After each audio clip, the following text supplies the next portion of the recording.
السلام علیکم حضرات، سبسکرائب کیجئے مفتی غلام رسول چینل کو اور اس بیل آئیکن کو دبائیے۔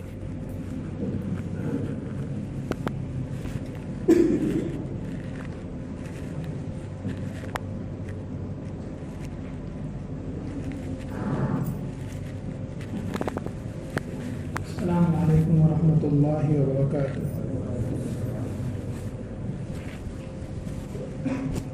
الحمد لله نحمده ونستعينه ونستغفره ونؤمن به ونتوكل عليه ونعوذ بالله من شرور أنفسنا ومن سيئات أعمالنا، من يهده الله فلا مضل له ومن يضلله فلا هادي له، ونشهد أن لا إله إلا الله وحده لا شريك له، ونشهد أن سيدنا ومولانا محمدا عبده ورسوله۔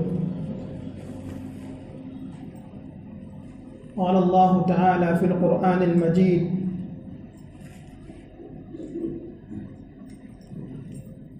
إن عدة الشهور عند الله 12 شهرا، وقال في موضع آخر: أنتم الفقراء والله غني۔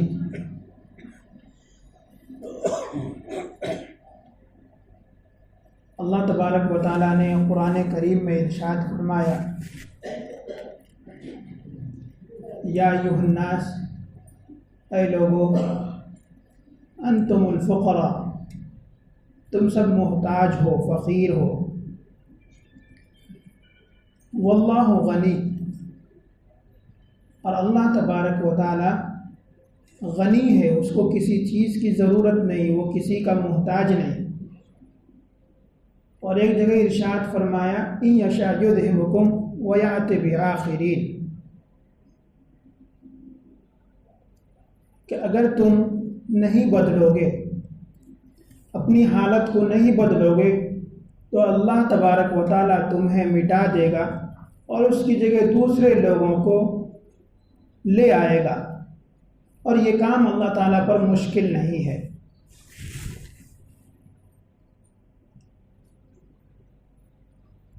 تو انسان جو ہے یہ فقیر ہے، محتاج ہے، اور اللہ غنی ہے۔ تو فقیر کے اندر صفت آنی چاہیے عاجزی کی، انکساری کی۔ ہم انسان ہیں، ہمیں انسان ہونا ہی زیب دیتا ہے۔ ہم اللہ کے بندے ہیں اور بندگی ہی زیب دیتی ہے۔ ہم خاکیون نسل ہیں، مٹی سے پیدا ہوئے ہیں، اور خاکیون نسل ہونا ہی ہمارے لیے زیب دیتا ہے، یہ ہمارے لیے بہتر ہے۔ خاک مٹی کو کہتے ہیں، مٹی اگر زمین پر رہے تو اس کے لیے بہتر ہے، سب اس سے محبت کرتے ہیں، لیکن اگر وہی مٹی اڑ کر دامن پہ لگ جائے یا کپڑے پہ لگ جائے تو لوگ اسے جھاڑ دیتے ہیں، لوگ اسے برا سمجھتے ہیں۔ وہی مٹی اگر چہرے پر آ جائے، لگ جائے، تو لوگ اسے صاف کر دیتے ہیں۔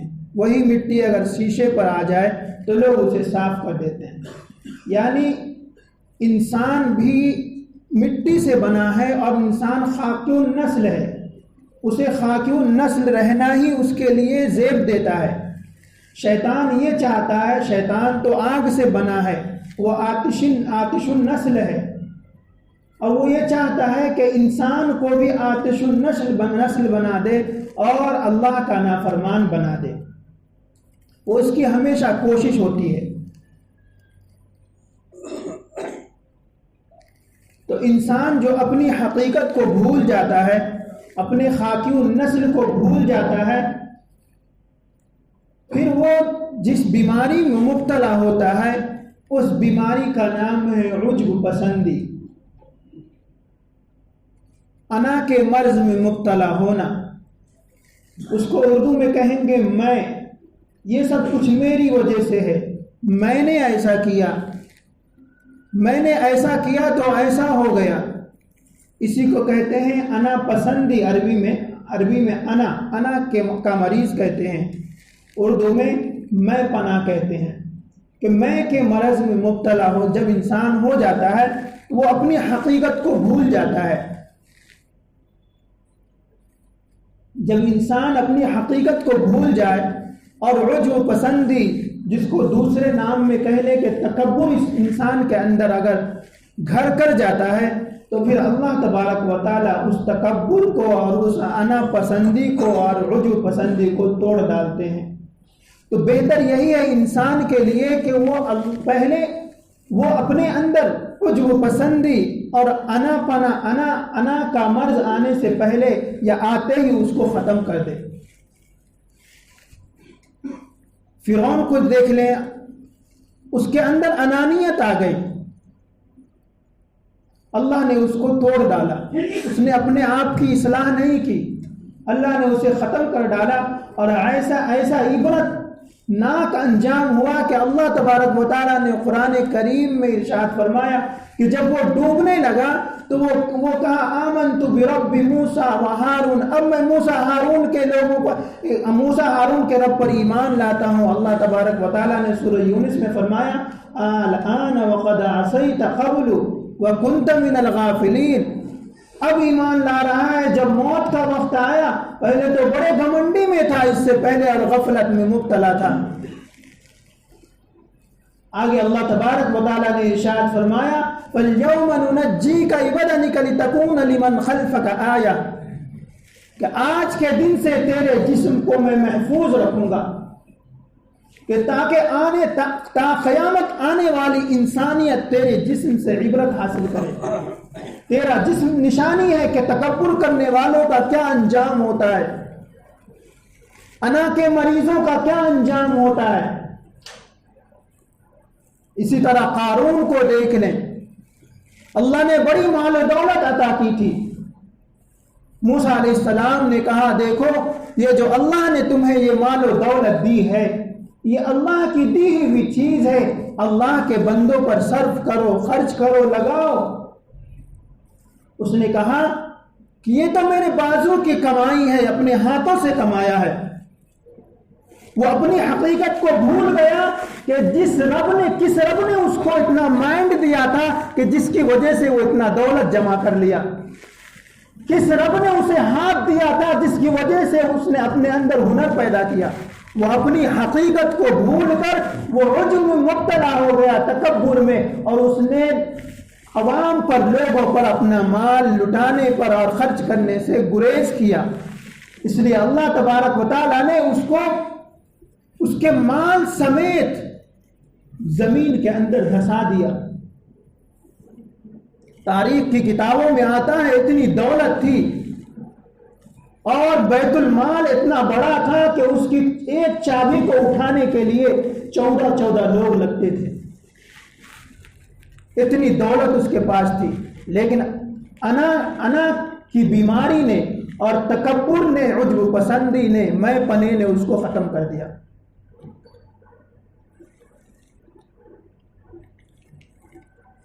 شیطان طاؤس الملائکہ تھا، ملائکوں کا سردار، فرشتوں کا سردار، بلکہ وہ فرشتوں کا ٹیچر تھا وہ. لیکن اس کو کس چیز نے ہلاک و برباد کیا؟ قرآن میں جا بجا اس کا ذکر ہے انا خیر منہ، انا پنا، کہ میں انا خیر منہ، میں تو آدم سے بہتر ہوں، میں کیوں سجدہ کروں؟ میں آگ سے بنا ہوں، آگ کی صفت ہے اوپر اٹھنا، اور یہ مٹی سے بنا ہے، مٹی کو اوپر اچھال دو تو بھی وہ نیچے گر جاتی ہے، میں سجدہ کرنے والا نہیں.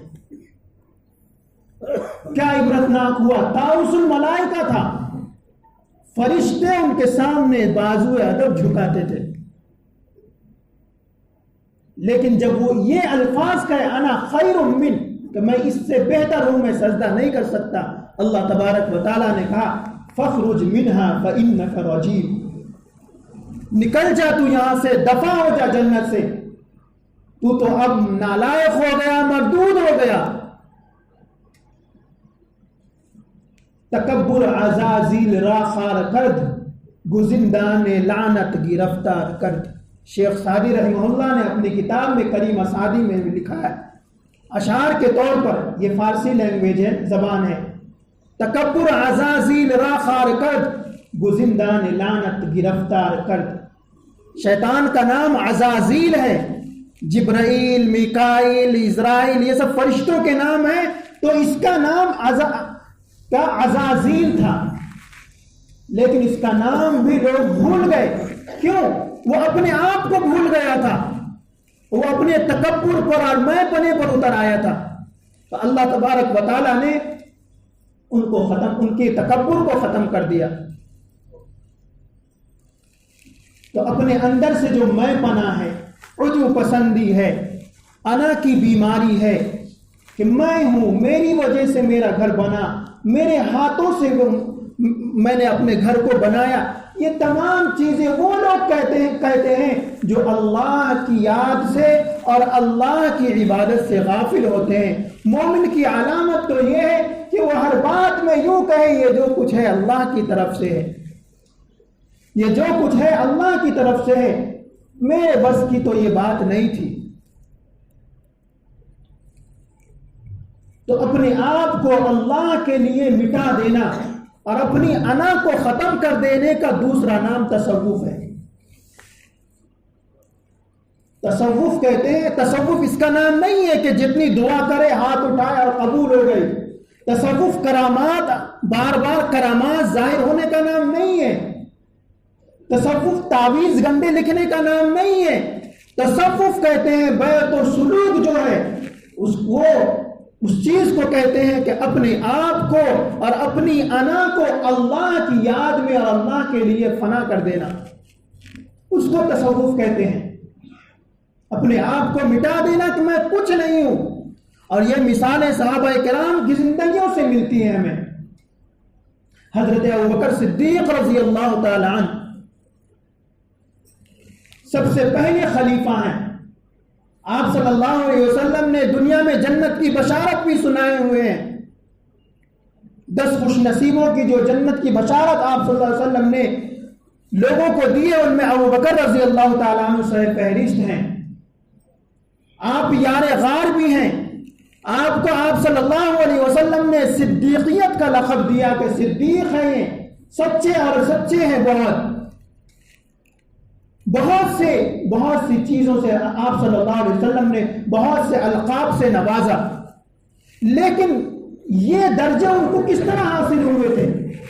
وہ اس طرح حاصل ہوئے تھے کہ انہوں نے وہ فنا فی اللہ کی زندگی گزارے، انہوں نے اپنے آپ کو اللہ کے لیے وقف کر دیا تھا، ہر وقت اللہ کی یاد میں، انا کی پسند ان کے اندر دکھنے میں نہیں آتی تھی۔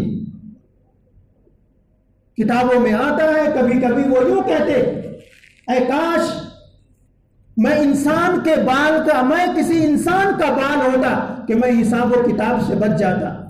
کبھی یوں کہتے کہ کاش میں تن کا ہوتا جس کو حساب کتاب کا ٹینشن ہی نہ ہوتا، قیامت کے دن سوال و جواب کی فکر ہی نہیں ہوتی۔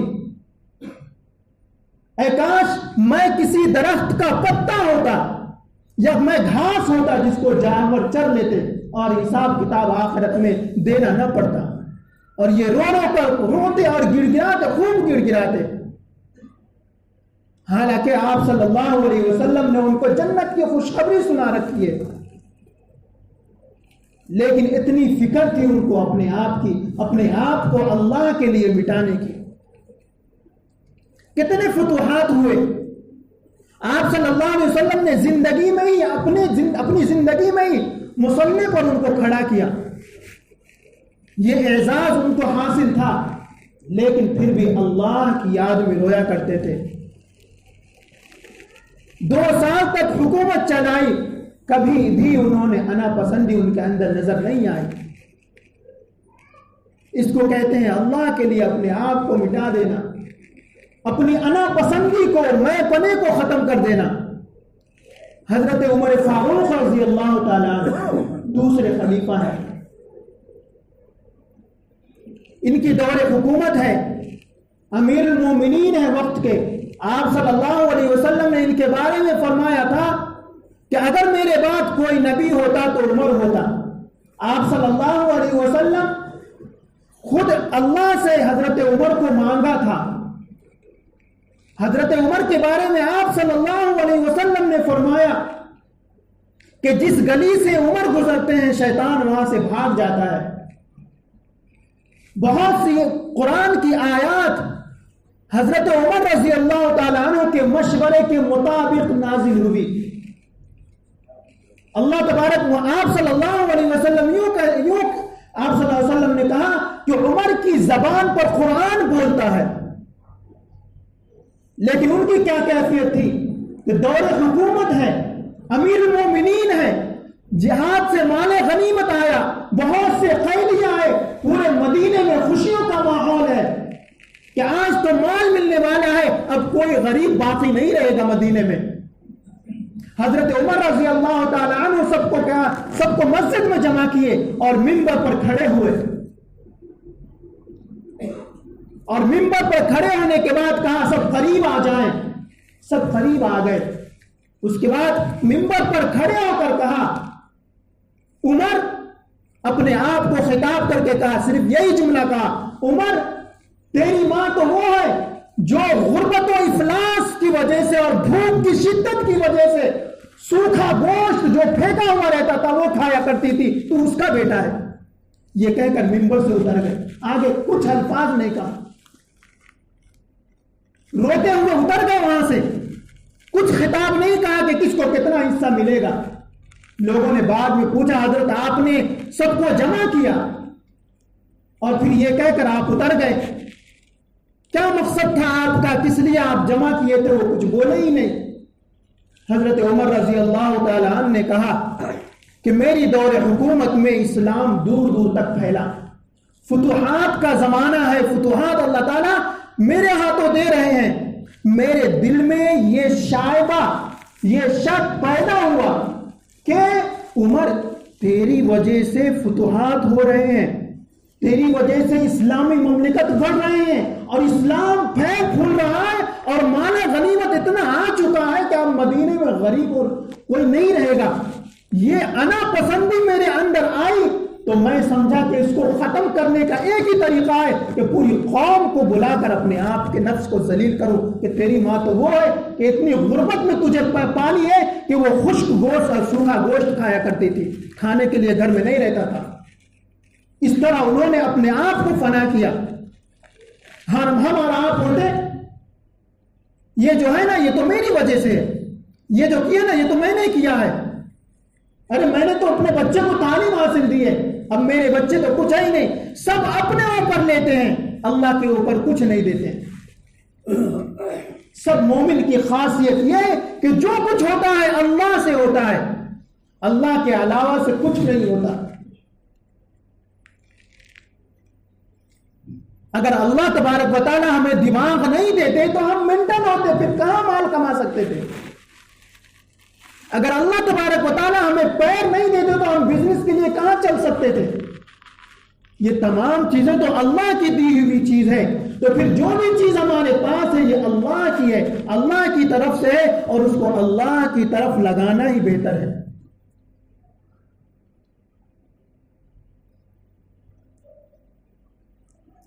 میرا مال، ہم لوگ کچھ کرتے نہیں ہیں، بس الفاظ کہتے ہیں، ابھی کچھ کیا ہی نہیں. 3 زمانہ گزرا ہے، 3 زمانہ ہے. ایک زمانہ پہلے وہ تھا کہ لوگ کرتے تھے اور اس کو چھپا لیتے تھے، نیکی کا کام کرتے تھے اور چھپا لیتے تھے. حضرت ابوبکر رضی اللہ تعالیٰ عنہ کو دیکھ لے کہ وہ رات کو جا کر نابینا عورت کے گھر کی صفائی کرتے تھے اور پانی بھرتے تھے، پورا کام کر کے آ جاتے تھے اور پھر فجر پڑھتے تھے. پوری زندگی کسی کو پتہ نہیں چلا. جب انتقال ہوا تو معلوم پڑا کہ ان کی یہ گڑیا کی خدمت حضرت ابوبکر صدیق رات کے اندھیرے میں کیا کرتے تھے. حضرت عمر رضی اللہ تعالیٰ عنہ جب مطلع ہوئے تو انہوں نے دیکھا، فہرست منگوائی کہ کتنے غریب اور یتیم ہیں، تو وہاں دیکھا کہ ایک بیوہ عورت ہے، اس کے نام کے سامنے کوئی نام نہیں ہے کہ ان کی خدمت کون کر رہا ہے. تو معلوم کرنے پر 3 دن کے بعد پتا چلا، تینوں دن وہ جاتے رہے کہ آخر یہ ہے کون. 3 دن کے بعد پتا چلا کہ ان کی خدمت کرنے، وہ پوچھتے تھے، دونوں دن پوچھے کہ آخر وہ بندہ ہے کون، کیسا لگتا ہے. تو وہ عورت کہتی میں تو نابینا ہوں، آج تک نہیں دیکھی اس کو. تو ہمارے جو بڑے اکابر تھے وہ کرتے تھے اور چھپاتے تھے. اور ہم لوگ کرتے کچھ نہیں ہے. بس میرا ارادہ ہے مدرسہ بنانے کا اللہ کے لیے، تاکہ وہ 10 لوگوں کا جا کر بولے کہ وہ مدرسہ بنانے والے ہیں. میرا ارادہ میں نے سوچا ہے اب جو بھی ہے بچے اپنے مدرسے میں ڈال دیں. تو یہ خالی ارادے ہیں، یہ کرنا کچھ نہیں ہے. میں نے ایک بڑا حج کیا تھا نا، اب پھر ارادہ بن رہا میرا حج کا. یہ سب خالی ارادے ہیں کہ بولنے کے ہیں. اور یہ زمانہ، ایک زمانہ وہ تھا کہ لوگ کرتے تھے چھپاتے تھے، پھر دوسرا زمانہ وہ آیا کہ لوگ کرتے بھی تھے اور بولتے بھی تھے. میں نے اب تک 5 حج کیا الحمدللہ. تو یہ الفاظ کیا ہے؟ تکبر کے الفاظ ہے. یہ وہ سامنے والے کو ایموشنل کرانا چاہتا ہے کہ میں نے 5 حج کیا اب تک، اور لوگ مرعوب ہو جائے تاکہ کہ ہاں یہ حاجی صاحب ہے 5 حج کیے ہوئے ہیں. تو اسی کو کہتے ہیں عجب پسندی اور تکبر. وہ جو منہ سے نہ بولے لیکن اشارہ پر وہ کہہ دے میں نے 5 حج کیا الحمدللہ. الحمدللہ میری کبھی تہجد قضا نہیں ہوئی ہے. بولنے کی کیا ضرورت ہے؟ آپ اپنے آپ کو فیمس کرانا چاہتے ہیں. اسی کو کہتے ہیں تکبر، اسی کو کہتے ہیں انا پرستی، اسی کو کہتے ہیں عجب پسندی. نیا کپڑا اللہ تبارک و تعالیٰ نے دیا، پہنے اور باہر دوستوں کو دکھا رہے ہیں. یہ نہیں کہ اللہ کا شکر ادا کریں، اب وہ اس طرح نکل رہے ہیں پوز مارتے ہوئے کہ لوگ اس پہ مرغوب ہو رہے ہیں. اسی کو کہتے ہیں انا پرستی. گھر کی خواتین ہیں وہ گھر سے باہر جا رہی ہیں، شادی خانے میں کئی زیورات ڈالی ہوئی ہیں اور وہاں جا کر دسیوں کو دکھاتی پھرتی ہیں. اس کو کہتے ہیں تکبر، کہ لوگوں پر روک ڈالا جائے اپنا، ہم دکھائیں. زیورات اللہ نے دیا ہے آپ کے مرد کے استعمال کے لیے، خوبصورتی جو ہے اور جتنی چیزیں میک اپ کی چیزیں اپنے شوہر کے لیے استعمال کر سکتی ہیں.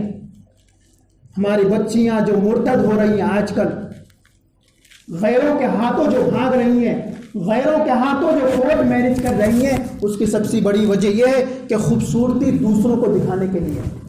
بچپنے سے ہم عادت ڈالیں اس کو پاؤڈر ڈال کے اور پورا میک اپ کرا کے اسکول بھیجنے کا. ابھی پونا کے پورے مہاراشٹر میں 70 سے زائد لڑکیاں صرف 18 مارچ کے بعد سے 4 اپریل تک کی یہ رپورٹ ہے کہ 70 سے زائد بچیاں غیر مسلم لڑکوں کے ساتھ شادی کر رہی ہیں. وہ درخواست داخل کر چکی ہیں. رام ٹیکری کی بچی ہے، نہ جا کے ملا. خیر چھوڑیے کیا ہوا نہیں ہوا. اس کو کہتے ہیں انا پرستی، کو اپنے انا کو مارنا. اللہ معاف فرمائے.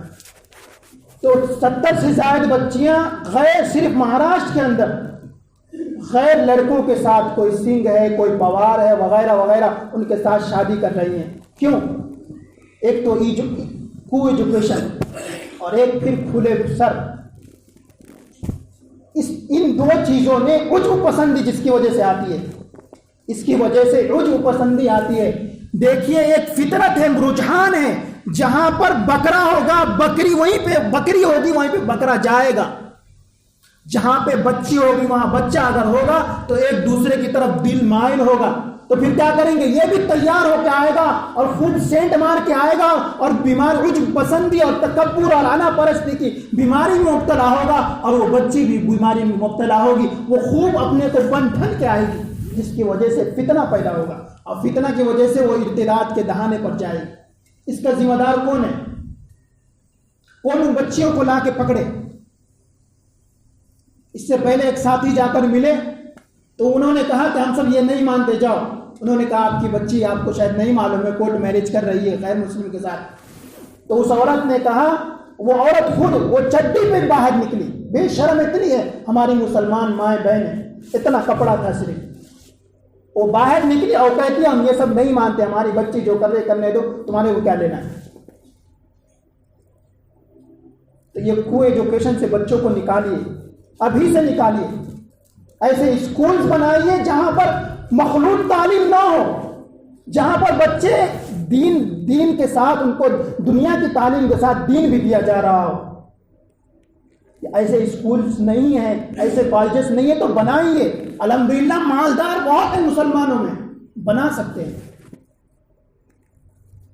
تو اپنے آپ کو تکبر سے بچائیے اور انا پرستی کو سے بچائیے. دوسری بات میں جو کرنا چاہ رہا تھا، وقت نہیں ہے، ووٹ کی شرعی حیثیت. میں آج کا ٹاپک یہی لینے والا تھا کہ ووٹ جو ڈالتے ہیں اس میں اسلامی قوانین طریقے ہے یا نہیں. مختصر طور پہ کہہ دیتا ہوں کہ ووٹ ڈالنا ہر مسلمان بلکہ ہر ہندوستانی کا فریضہ ہے. اب ووٹ ڈالتے وقت یہ لحاظ رکھنا ہے کہ ہمیں کس کو دینا ہے. کس کو دینا ہے یہ آپ کی مرضی ہے، لیکن اسلام کیا کہتا ہے وہ آپ سن لیجیے. اسلام کہتا ہے کہ آپ جس کو ووٹ دے رہے ہیں، ووٹ ایک شہادت بھی ہے، گواہی ہے، ووٹ سفارش ہے، ووٹ وکالت ہے.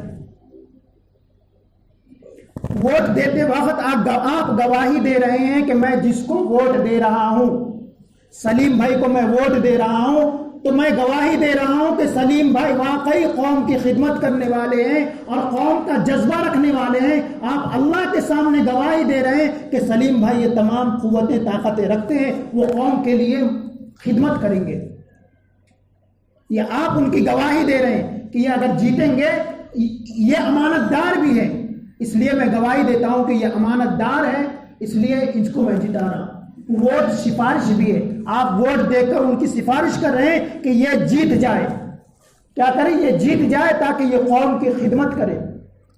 ووٹ وکالت بھی ہے کہ آپ وکیل بنے ہوئے ہیں. ووٹ دے کر وکیل بن کر جس طرح وکیل اپنے موکل کو جو مجرم ہوتا ہے اس کو چھڑانے کی کوشش کرتا ہے، اسی طرح ہم ووٹ ڈال کر اپنے جو امیدوار ہیں اس کو جتانے کی کوشش کرتے ہیں. تو اس میں یہ دیکھنا ہے کہ ہم جس کو ووٹ دے رہے ہیں کیا واقعی وہ پوری قوم، پوری ہندوستانی قوم، خواہ وہ ایم ایل اے ہو یا ایم پی ہو وغیرہ ہو، اس کو جو ووٹ دے رہے ہیں کیا واقعی وہ قوم کے لیے اور مفاد عامہ کے لیے کام کرتا ہو، تو اس کو ووٹ دیجیے. جو آپ کے سامنے بہترین کام کرتا ہو ان کو ووٹ دیجیے اور اس سے قوم کو ترقی ہوگی، ہندوستان میں ترقی ہوگی. یہ مختصر طور پہ میں بتا دیا. ووٹ کو آپ ایجا استعمال مت کیجیے، ووٹ کو مت بیچیے. وَلَا تَكْتُمُوا الشَّهَادَةَ، قرآن میں کہا کہ اپنی گواہی کو چھپاؤ بھی مت، اپنی گواہی کو چھپاؤ بھی مت کہ ووٹ ہی سرے سے نہیں دینا ہے، یہ بھی مت کیجیے. ووٹ دینا فرض ہے، ووٹ دیجیے. جو جیسے آپ چنیں گے جیسے لوگوں کو ویسے لوگ آپ کی خدمت کریں گے. آپ بیکار لوگوں کو چنیں گے تو بیکار لوگ آپ کی خدمت نہیں کریں گے، وہ اپنا پیٹ بھریں گے. اللہ تبارک و تعالیٰ سے دعا ہے کہ اللہ تبارک و تعالیٰ ہمارے ملک کو اچھے اچھے رہنما عطا فرمائے. وآخر دعوانا الحمدللہ رب العالمین. سنت ادا کر لیجیے.